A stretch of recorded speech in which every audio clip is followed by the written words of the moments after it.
जय श्री राधे। कार्तिक मास महात्म 7वां अध्याय।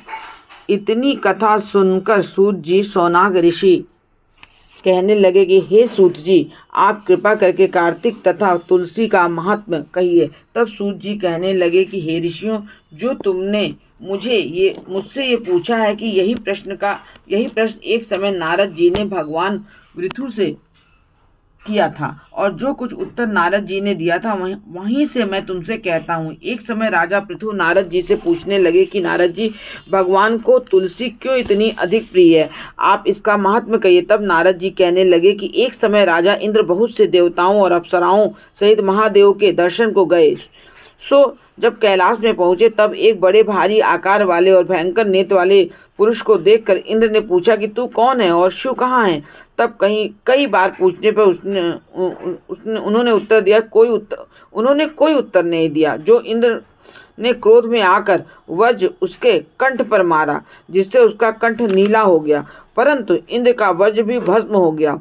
फिर उसकी आंख से ऐसी प्रचंड अग्नि निकली मानो इंद्र सहित सारे संसार को भस्म कर देगा। ऐसी स्थिति देखकर बृहस्पति जी हाथ जोड़कर और इंद्र को दंडाकार झुकाकर भगवान शिव की स्तुति करने लगे कि हे देवाधिदेव त्रिपुरासुर तथा अकरासुर का नाश करने वाले, यज्ञ का फल देने वाले त्रिपुरारी, आपको नमस्कार है। ब्राह्मणों की रक्षा करने वाले, आपको नमस्कार है। नारद कहने लगे कि हे राजा पृथु, इस प्रकार स्तुति सुनने पर श्री महादेव जी ने त्रिलोकी को दग्ध कर देने वाली अग्नि को शांत कर दिया और कहने लगे कि हे देवताओं, वर मांगो, मैं आपकी स्तुति सुनकर अति प्रसन्न हुआ हूँ। हमने इंद्र को जीवन दान दिया है, और हे बृहस्पति जी, आज से तुम्हारा नाम भी जीव होगा। बृहस्पति जी कहने लगे कि यदि आप प्रसन्न हैं तो इंद्र की रक्षा कीजिए और संसार का दाह कर सकने वाली अग्नि जो आपके नेत्र से उत्पन्न हुई उसको शांत करिए। तब शिव कहने लगे कि नेत्र से निकली हुई अग्नि वापस कैसे जाए, अतः अब हम इसको दूर फेंकते हैं। ऐसा कहकर अग्नि को हाथ में लेकर समुद्र में फेंक दिया। वह गंगा के संगम गंगा सागर में जाके गिरी और बालक होकर रोने लगी। उसके रोने से शब्द से पृथ्वी कांपने लगी तथा सातों लोग बहरे हो गए।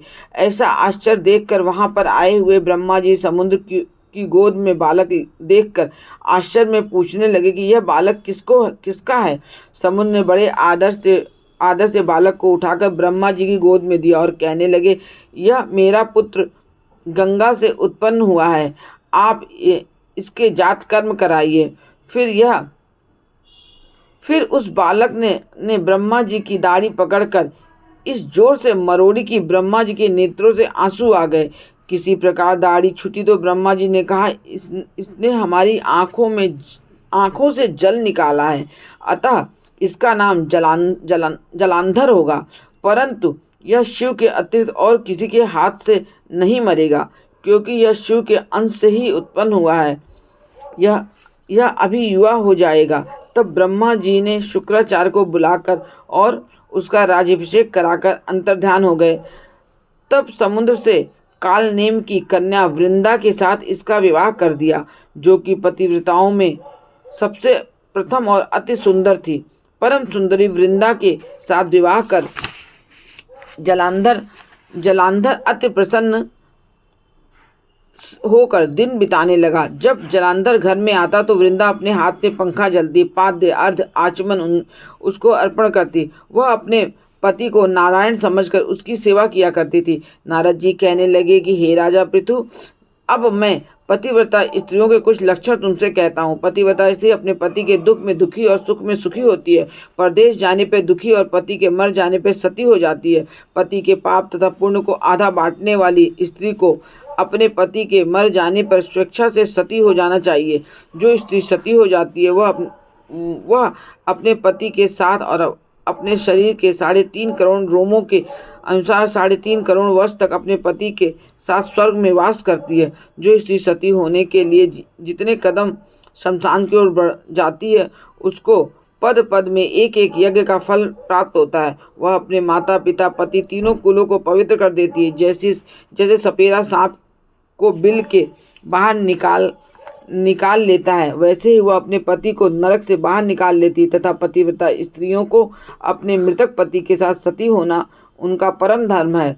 इतना कहकर नारद जी बोले, हे राजा पृथु, देवताओं से डरकर जो सब दैत्य पाताल में भाग गए, वे जलंधर का अभय पाकर फिर पृथ्वी पर आकर घूमने लगे। उसी समय जलंधर ने कटे सिर राहु को देखा तो उसने शुक्राचार्य से इसका कारण पूछा। तब शुक्राचार्य ने समुद्र मंथन तथा देवताओं द्वारा रत्नों के हरण की कथा सुनाई। इस प्रकार पिता का मंथन और दैत्यों का अनादर सुनकर जलंधर ने क्रोध में आकर घस्मर नाम वाले दूत को बुलाकर इंद्र के पास भेजा। वह सभा में जाकर अभिमान पूर्वक इंद्र को नमस्कार न करके कहने लगा कि दैत्यपति जलंधर ने जो कुछ कहा है वह सब तुम सुनो। हमारे पिता का मंथन करके जो तुमने रत्न लिए हैं उन पर तुम्हारा कोई अधिकार नहीं है, अतः वे रत्न हमको वापस कर दो। घस्मर ने के ऐसे वचन सुनकर इंद्र भय और विस्मय से कहने लगे कि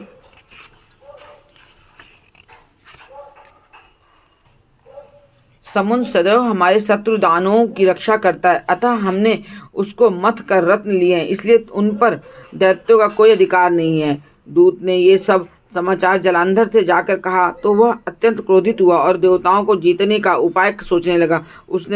उसने सब दिशाओं तथा पातालों में अपने दूत भेजकर सब दैत्यों को बुलाया और शुंभ निशुंभ को अपना सेनापति बनाकर स्वर्ग के नंदन वन में जाकर इंद्र की अमरावती पुरी को घेर लिया। तब देवता भी युद्ध के लिए बाहर निकल आए और अनेक प्रकार के शास्त्रों से देवताओं तथा दैत्यों का युद्ध होने लगा। वे सब एक दूसरे को मार मार कर गिराने लगे। सब तब चीख रुधिर बहने लगे।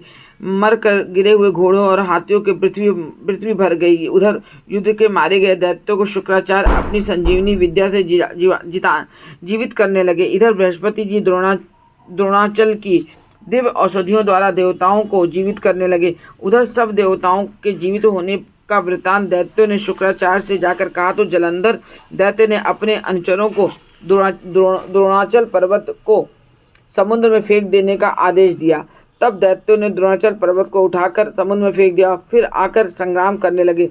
जब देवताओं को जीवित करने के लिए औषधि लेने बृहस्पति जी गए तो दिव्य पर्वत द्रोणाचल को न देख और देवताओं का दैत्यों के द्वारा निरंतर संहार होते देख कर वे घबरा कर कहने लगे कि हे देवताओं, शीघ्र ही यहाँ से भागो। यह दैत्य शंकर के अंश से उत्पन्न हुआ है, अतः